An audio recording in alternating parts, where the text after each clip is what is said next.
So October was a pretty wild ride for the CSIG cannabis portfolio.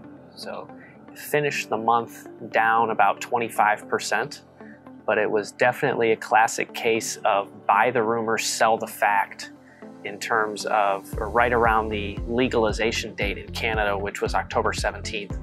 It was interesting to see how sales ultimately, or how consumers ultimately reacted to that, because at the end of the day, it's just kind of sketchy to buy weed from the feds.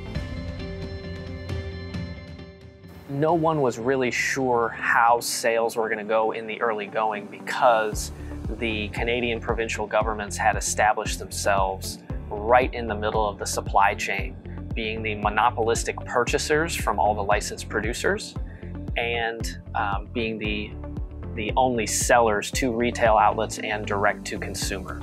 So leading up to legalization, the portfolio was up over 4%, which may not seem like very much, especially given this portfolio's historical performance, but within the context of global equities being down mid-single digits during that same time period, there's actually very strong performance.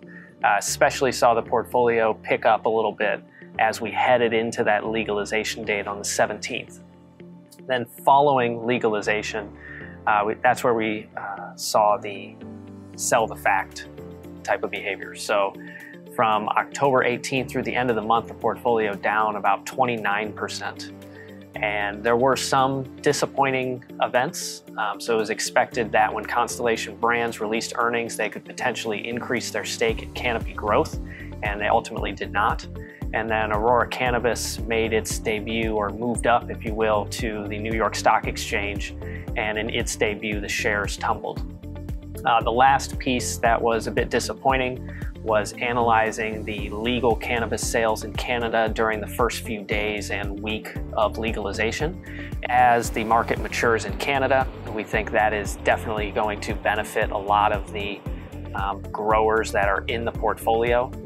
These growers have established themselves of having the largest scale of production, and they've taken advantage of a lot of the money that's come into the space to scale up their production, vertically integrate their supply chains. We think they're going to be best positioned to capitalize on not only legalization and maturation of the market in Canada, but as well as potential legalization in other countries